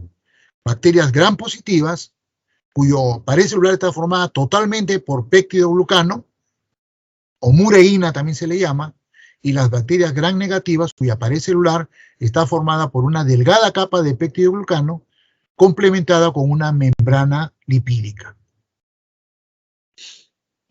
La membrana celular, que obedece al modelo propuesto por Singer y Nicholson, o sea, es una estructura lipoproteica. De ella hablaremos la próxima clase, que tenemos más tiempo, y que le sirve a cualquier célula, y en este caso a la célula bacteriana, para retener la materia celular, ¿no? El agua y los solutos, e intercambiar material con el exterior. La membrana celular es semipermeable, selectivamente semipermeable. Es el verdadero límite, el límite real entre la célula y el medio extracelular. Más adentro de la membrana, como les digo, estamos en el citoplasma. ¿Ya? No hay membrana, no hay organelas membranosas. No hay membrana nuclear. Bien, vamos a ver entonces otros esquemas. En el citoplasma vamos a ver inclusiones. Son unas partículas que pueden ser de proteínas, de lípidos, de carbohidratos, de fósforo, de metales. Como la bacteria no tiene membrana, no puede formar vacuolas de almacenamiento. Guarda sustancias de reserva como partículas, como inclusiones citoplasmáticas. Como no tiene retículo endoplasmático, los ribosomas no están pegados al retículo porque no hay, están libres. Pero eso sí, la membrana plasmática se invagina, se mete y forma bolsitas. Esas bolsitas se llaman mesosomas. Y en estos mesosomas se alojan las enzimas respiratorias. Cadena transportadora de electrones, citocromos, enzimas del ciclo de Krebs. O sea, aquí están las enzimas que en las eucariontes vemos en las mitocondrias. ¿De acuerdo? Y, como vimos en esta imagen de acá, la zona donde se ubica el ADN es una zona refringente que los biólogos llamamos nucleoide, estaría formada por esta molécula. El ADN es circular, cerrado, ¿ya? Una sola molécula. Bien. A partir de la membrana aparecen un montón de filamentos. Estos cortitos se llaman pilis o fimbrias. Pilis viene de pelitos. Pilis, pelitos o fimbrias. F-I-M, P labial, R-I-A-S. Fimbrias. Son huequitas, parecen sorbetes, cañitas, chiquititos, cortitos. Estos pilis o fimbrias son los que realmente le permiten a las bacterias pegarse a superficies, colonizar. Las bacterias no viven solas, se asocian, la unión hace la fuerza, formando películas, colonias. Así como las estrellas de mar han visto cómo se pega la roca con esos pies ambulacrales, unas como ventositas que tienen en la parte de abajo, las bacterias se pegan a la superficie con estos pilis. Y a partir de la membrana también surgen estos otros filamentos compactos. A diferencia de los pilis que son huecos, los flagelos son compactos. Son estructuras de motilidad, le permiten a la bacteria moverse. Acá tienen un esquema más general, ¿no? Los pilis, vean ustedes estos pelitos chiquitos, y el flagelo grandote, ¿no? El flagelo también permite clasificar a las bacterias en monotricas si tienen un solo flagelo, lofotricas si tienen un penacho de flagelos, anfitricas si tienen un penacho a un lado y a otro lado, y peritricos. Acá tienen una fotografía, fíjense ustedes, tomada con microscopio electrónico. Las fimbrias, estas chiquititas, y el flagelo. Algunas bacterias tienen una fimbria especial, miren, un canalito grande, y que está pegado a otra bacteria. Cuando los científicos tomaron por primera vez esta foto, pensaron que habían encontrado reproducción sexual en las bacterias. Por eso le ponen a este pelo sexual, pilisexual o fimbria sexual. Pero estaban equivocados. Este fenómeno se llama conjugación bacteriana. ¿Ya? O sea, lo que está haciendo esta bacteria, dueña del pilisexual, le está pasando copias de material genético a esta otra bacteria. Este mecanismo de conjugación bacteriana ha surgido evolutivamente para compensar la falta de reproducción sexual en las bacterias. El hecho de que un organismo no tenga reproducción sexual le corta posibilidades porque la reproducción sexual produce variabilidad en la descendencia. En cambio, la reproducción asexual no. Es una desventaja. Pero, gracias a la conjugación, una bacteria intercambia material genético con otra. La presencia de este pilisexual en esta bacteria de acá arriba se debe a la presencia de estas moléculas de ADN chiquititas, circulares también, llamadas plásmidos o episomas también le llamamos. Entonces el genoma de una bacteria está, la mayor parte de genes en el cromosoma, en el ADN bacteriano y complementariamente en los plásmidos. Hay bacterias que no tienen plásmidos. Todo el genoma está en el ADN, pero hay bacterias que sí tienen plásmidos. Finalmente, algunas bacterias han desarrollado una capacidad que es impresionante realmente. La capacidad se llama esporulación. O sea, estas bacterias forman esporas. ¿Cuándo? Cuando la cosa se pone fea. Cuando en el ambiente la cosa se pone fea, o sea, se acaba el agua, se acaba el alimento, la temperatura se eleva, esta bacteria sabe que va a morir. Estas bacterias que tienen estas formas se llaman células vegetativas, tienen metabolismo activo. Cuando esta célula vegetativa siente que la cosa se está poniendo fea, activa sus genes de esporulación, si los tiene, y se va formando una espora acá adentro. ¿Qué es una espora? Un conjunto de membranas que encierran lo básico que tiene esta célula. Ribosomas, proteínas, ácidos nucleicos. Es como que te metes en una cápsula para sobrevivir. La célula vegetativa se lisa por efecto del ambiente adverso, muere, pero la espora queda libre. Y esta espora soporta alta temperatura, radiaciones, es una estructura bien resistente. Y la bacteria puede vivir largo tiempo ahí. No tiene metabolismo. La espora está en estado de dormancia, le llamamos, hibernación. Parece que estuviera muerta, pero no está muerta, está viable. Cuando la espora siente que cayó en un lugar donde hay buena temperatura, buena humedad, la cosa está rica, esta espora germina y a partir de ella se forma una nueva célula vegetativa que empieza a dividirse, a multiplicarse y permite que las bacterias sigan viviendo. Realmente, esta estructura llamada espora es una estructura maravillosa, producto de la evolución en las bacterias.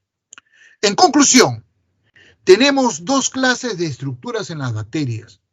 Estructuras constantes y estructuras variables. ¿Cuáles son las estructuras constantes? Las que no pueden faltar. Por ejemplo, una bacteria no puede carecer de membrana celular.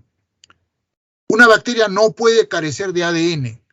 Una bacteria no puede carecer de pared celular.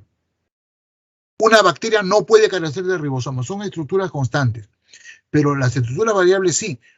Puede que no tenga flagelos. Pueda que no tenga, afímeras también son constantes, ¿eh? Pueda que no tenga cápsula. Pueda que no produzca esporas. ¿Correcto? Me gana el tiempo. Como le dije, el metabolismo de las bacterias es sumamente versátil, variable.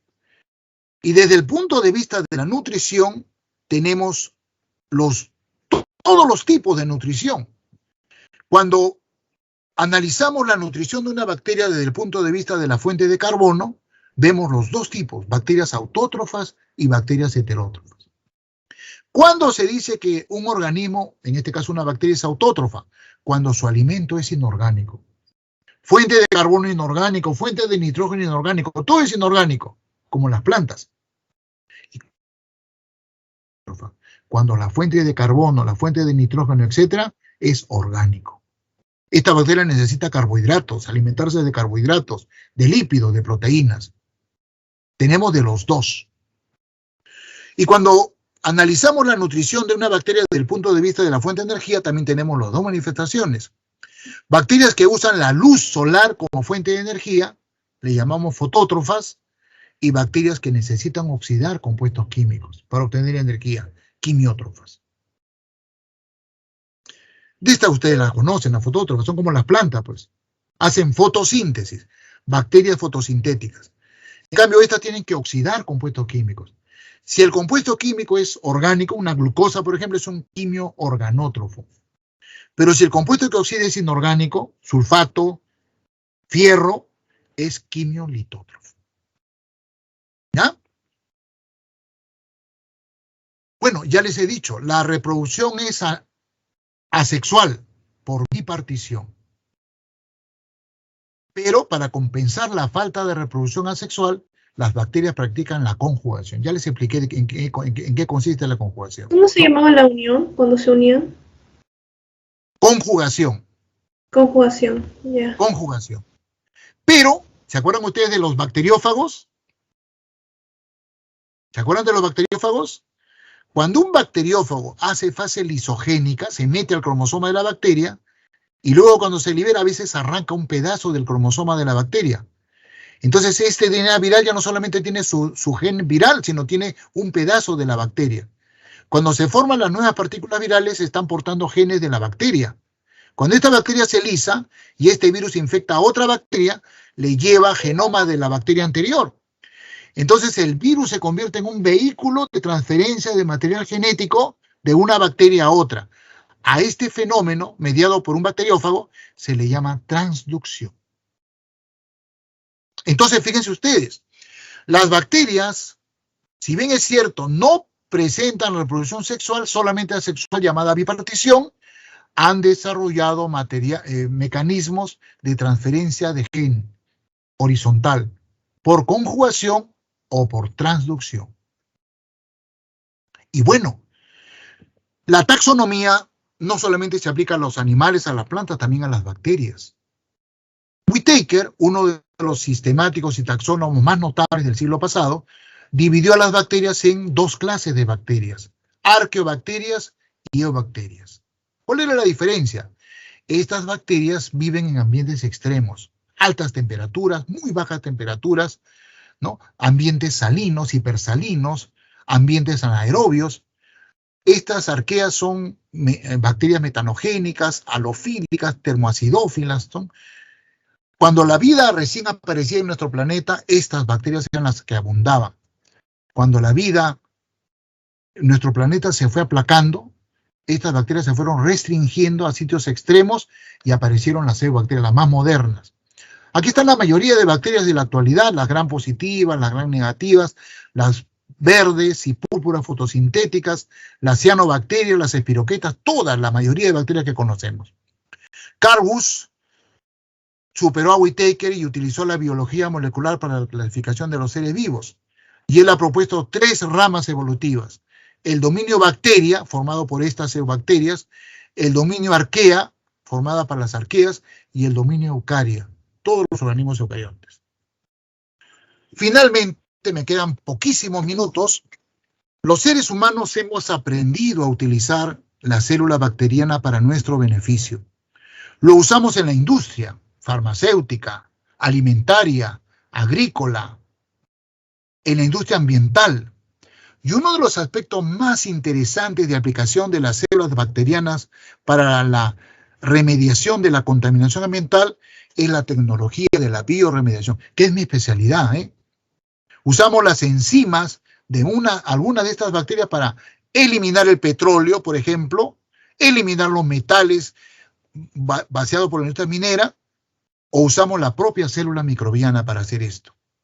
Y a veces usamos plantas también, pero eso no tiene que ver con la clase de ahora. Listo, estimados alumnos. Hemos terminado. En el par de minutos o 3 minutos que me quedan 4 minutos realmente, no tengo tiempo ya de proyectarles el ejercicio, así que les pido por favor que tengan sus ejercicios a la mano. ¿De acuerdo? Leonardo, Marcos, Alicia, todos. Sí, profe. Barzola, Sí, profesor. Entonces, rapidito. Pregunta número 1. ¿Cuál es la respuesta? Dígame rápido para la pregunta número 1. Díganme. ¿La B? La B, profe. Muy bien, ¿no? ¿La ¿Cuál B o sería la la B? razón más aceptable para explicar ello?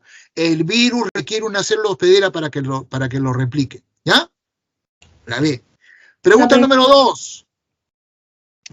¿Cuál es la respuesta? La A. Los virus que encuentran que están envueltos con envoltura. No, el número 2. Los que tienen una envoltura.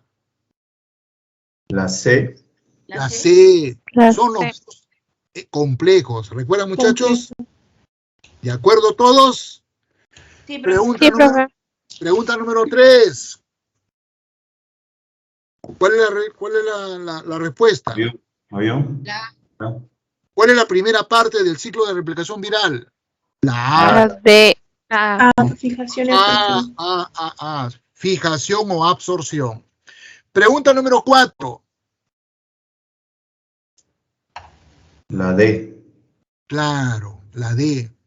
Virus, se decía analizar primero un virus RNA y luego un virus DNA. Respetando ese orden, la secuencia sería rubiola y varicela zoster, ¿no? El primero es RNA, la rubiola, y el virus de la varicela zoster es DNA. O sea, es la D de dedo. Pregunta número 5.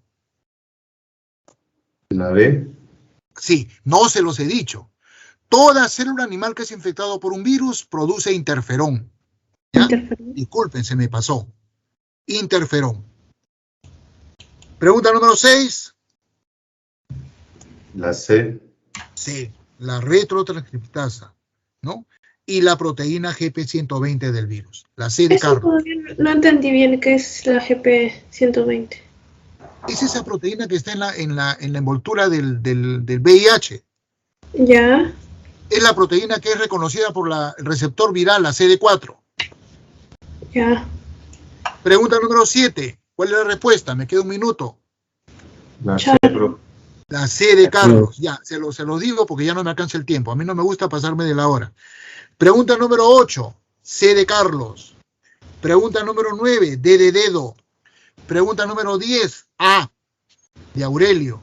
Pregunta número 11. C de Carlos. Pregunta Sí. número 12. D de dedo. Muy bien. Pregunta número 13. B de bueno. 14. A. Y 15.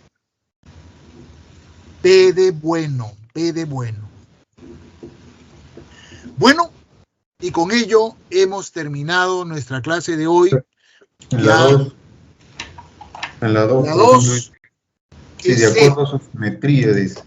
No tiene que ver con la forma esférica del SARS-CoV. No tiene que ver. Tiene que ver con la presencia o no de envoltura. Okay. ¿Ya? La 2. Listo, muchachos. Gusto trabajar con ustedes. Ahí nos quedamos por hoy. Listo, profe. Gracias.